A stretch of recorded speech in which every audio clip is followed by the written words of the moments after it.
দেওয়ার চেষ্টা করলেন, যেটা হচ্ছে যে যেহেতু আমি তার সমালোচনা করছি তার মানে হচ্ছে যে এটা আমি আওয়ামী লীগের লোক এবং শেখ হাসিনাকে আওয়ামী লীগকে ফিরিয়ে আনার জন্য মানে এগুলো করেছি। এখন আওয়ামী লীগ যদি রাজনীতিতে ফিরে আসে তারা তাদের যোগ্যতায় আসবে, জনগণ যদি চায় তারা আসবে। শেখ হাসিনা যদি রাজনীতিতে আসে সে একই কথা প্রযোজ্য হবে। আমার মতো একজন সাংবাদিকের কি ক্ষমতা আছে যে শেখ হাসিনাকে ফিরিয়ে আনা বা আওয়ামী লীগের ক্ষমতা ফিরিয়ে আনা? কিন্তু আমার দায়িত্ব কেন হবে? একজন সাংবাদিকের তো দায়িত্ব এটা না। একজন সাংবাদিক তো কোনো একটা রাজনৈতিক দলকে ক্ষমতায় বসানো কিংবা ক্ষমতা থেকে ফেলে দেওয়ার দায়িত্ব পালন করবে না। সে করবে যা ঘটছে সেটা জানাবে, সে সেটাই জানাবে। কিন্তু এই জায়গায় ওনারা ভুল করলেন যে মনে করলেন যে এই লোককে এটা করছি। কিন্তু বাস্তবতা হচ্ছে যে এই জুলাই যোদ্ধা যদি তারা বলে থাকে যে জুলাই পুরো মাসে আমার কার্যক্রম ছিল এই শেখ হাসিনার, আমরা সেটা দেখেছি, আপনি শেখ হাসিনার বিরুদ্ধেও তো পুরো মূল দাবির সঙ্গে আমি একমত। এবং শিক্ষা খাতে দিতে হবে, আমাদের এই কোটা পদ্ধতিতে চাকরি ক্ষেত্রে না দিয়ে শিক্ষা ক্ষেত্রে দিতে হবে। তাহলে ওইখান থেকে বেড়ে উঠবে লোকজন, ওইখান থেকে শিক্ষিত হয়ে সে কম্পিট করতে পারবে। আদারওয়াইজ আপনি যে একটা কোটা রেখে দিচ্ছেন ওই কোটাটা আসলে কোনো কাজ হচ্ছে না। এবং নাতিপুতির জন্য আমি কেন কোটা রাখবো? এগুলোর বিরোধিতা করেছি আমি। তারপরে আসলো সেই ক্ষণটা যেদিন আবু সাইদ মারা গেল। আবু সাইদ মারা যাওয়ার মনে হয় 1 ঘন্টা পরে আমি ভিডিও দিয়ে প্রতিবাদ করেছিলাম। আমি বোধহয় ঢাকা শহরে সাংবাদিকদের মধ্যে প্রথম ব্যক্তি যে এরকম একটা প্রতিবাদ করেছে এবং সঙ্গে সঙ্গে ভয়েস বাংলা আমাকে নিয়ে ভিডিও করলো যে দেখো শেখ হাসিনাকে সমর্থন করে এমন লোকেরাও আজকে সমালোচনা করছে, আমাকে নিয়ে ভিডিও করছে। যদি আমি আপত্তি করি যেটা বলা হয় যে আওয়ামী ট্যাগ দেওয়া বা এই যে এক ধরনের সংস্কৃতিগুলো চালু হয়ে গেছে। তারপরে হলো কি আমাদের আরেকজন খেয়াল করে থাকেন আমাদের ইয়েদের সমন্বয়কদেরকে ধরে নিয়ে গেল, সেই সময়ও বলা হয়েছে। তারপরে আমি গেল 3 তারিখে আপনার যেদিন পদত্যাগ দাবি করলো তারা শহীদ মিনারে গেল, সেদিনও আমি সমর্থন করলাম এবং শেখ হাসিনাকে বললাম যে এবং এখন সময় হয়েছে আপনি চলে যান। এবং আমার স্ট্যাটাস আসিফ নজরুল পর্যন্ত শেয়ার করেছে, আপনি বুঝেন। তখন আমি জুলাই যোদ্ধা ছিলাম। এরপরে যখন এবং ডক্টর ইউনূস আসার 6 মাস পর্যন্ত আমি একটা শব্দ বলিনি ওনার বিরুদ্ধে, কারণ উনি এমন একটা পরিবেশে এসছেন এবং আমাদের একটা রিকনসিলিয়েশন দরকার, আমাদের একটা দূরদর্শিতা দরকার, দেশটাকে এগিয়ে নেওয়া দরকার। এবং যেই ধরনের 5 আগস্ট থেকে 8 আগস্ট পর্যন্ত বা পরবর্তীতে যে পরিস্থিতি তৈরি হয়েছিল তাতে আমাদের একটা স্থিতিশীলতা দরকার ছিল। সব কিছু করেছি, কিন্তু যখনই 6 মাস পরে ওনার সমালোচনা করতে শুরু করেছি, কারণ কেন সমালোচনা করতেছি, কারণ আমরা দেখছি যে উনি 24কে দিয়ে 71কে মুছে দেওয়ার চেষ্টা করছে, উনি বঙ্গবন্ধুকে ইতিহাস থেকে মুছে দেওয়ার চেষ্টা করছে, আমাদের জাতীয় দিবসগুলোকে আমাদের জাতীয় ক্যালেন্ডার থেকে মানে ফেলে দিচ্ছে, আমাদের সংবিধান দিবস, আমাদের 7ই মার্চ এগুলো নাকি আওয়ামী লীগের দিবস হয়ে গেছে। তো সার্বিক কার্যক্রমে দেখা যাচ্ছিল যে উনি আসলে মৌলবাদীদের খপ্পরে পড়ে এবং একটা মৌলবাদী সরকার প্রতিষ্ঠা করার জন্যই তার কার্যক্রম চালাচ্ছিলেন এখানে। সেই জায়গায় আমি শেষ করে দিচ্ছি, সেই জায়গায় বিরোধিতা করেছি, সেই জায়গায় আমার ওনার এই সমস্ত কার্যক্রমের প্রতিবাদ করেছি।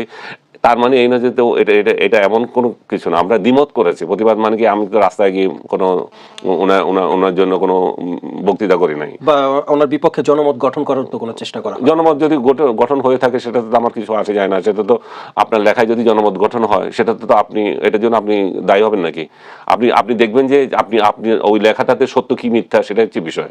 জনমত কোন দিকে গেল সেটা দেখা দায়িত্ব অন্যের, কিন্তু আপনি সত্য বলছেন কিনা সেটা হচ্ছে বিষয়। আমি এই পুরো জুলাই মাস না আজ পর্যন্ত ওনার বিরুদ্ধে এমন কোনো অসত্য তথ্য দিয়েছি কিনা? আমি একটা তথ্যে ওনার প্রেস উইং খুব চটে গিয়েছিল।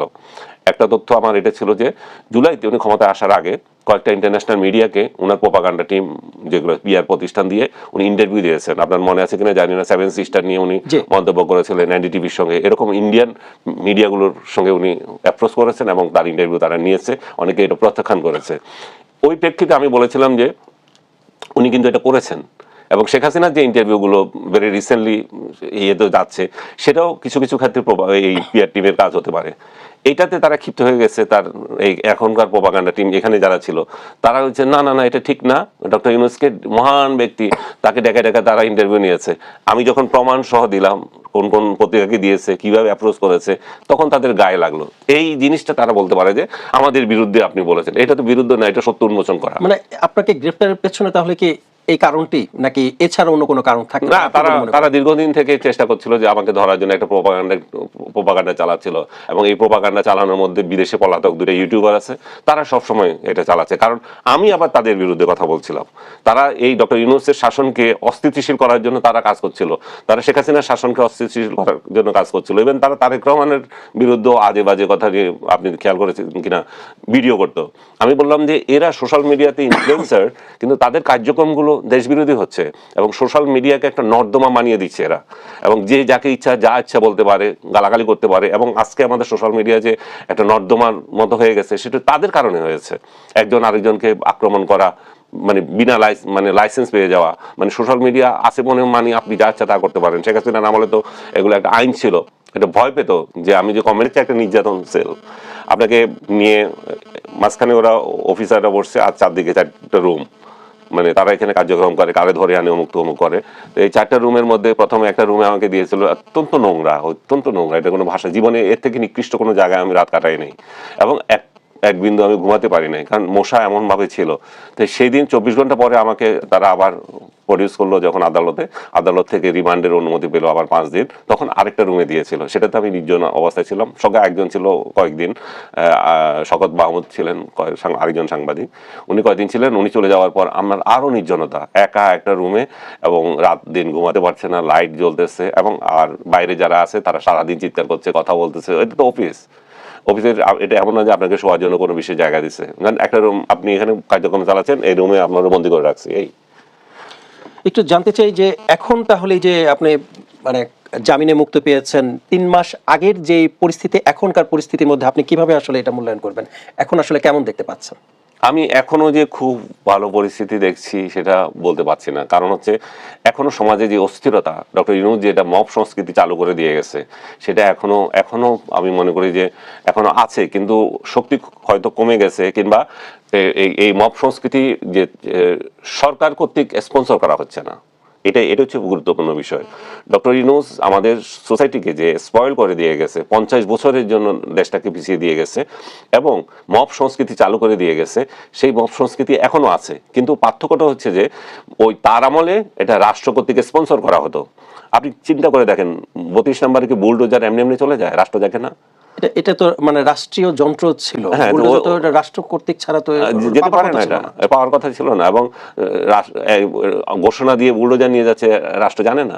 সো যেটা আমি বলতে চাচ্ছি যে ডক্টর ইউনূস যে মব সংস্কৃতি চালু করে দিয়ে গেছেন সেটা এখনো বহাল, কিন্তু পার্থক্য হচ্ছে আগে সরকার এটা স্পন্সর করতো, বর্তমান সরকার সেটা প্রিভেন্ট করার কথা বলছে। আমি আমাদের স্বরাষ্ট্রমন্ত্রীকে সালাউদ্দিন সাহেবকে আমি ধন্যবাদ দিতে চাই, উনি প্রথম ওনার বক্তব্য ছিল যে মব। এখন তাহলে রাষ্ট্র সক্রিয় আছে মনে হচ্ছে আপনার? আমার মনে হচ্ছে যে সক্রিয় আছে, কিন্তু সদিচ্ছা আছে, কিন্তু একটা সংস্কৃতি যখন দীর্ঘদিন চালু থাকে তখন সেটা মাথা থেকে সরতে তো সময় লাগে।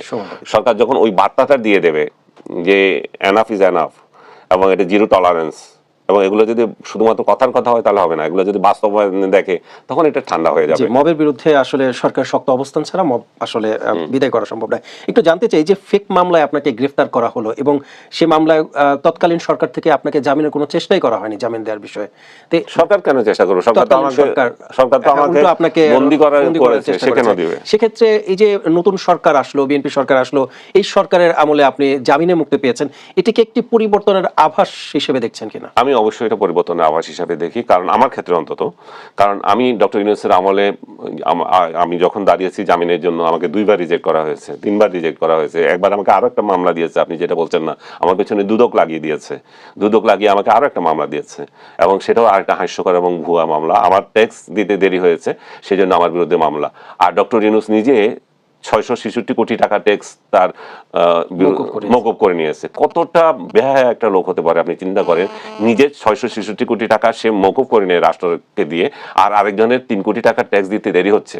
3 কোটি টাকার উপরে যেটুকু ট্যাক্স আসবে, 3 কোটি টাকা না, ওই ট্যাক্স দিতে দেরি হচ্ছে, ট্যাক্স এবং ট্যাক্স ফাইল ডেটই 14 তারিখ আমাকে অ্যারেস্ট করা হয়েছিল, 31 জমি বিক্রি করা টাকা আমার যখন আছে সেটাকে আবার অবৈধ টাকা হিসাবে দেখাচ্ছে।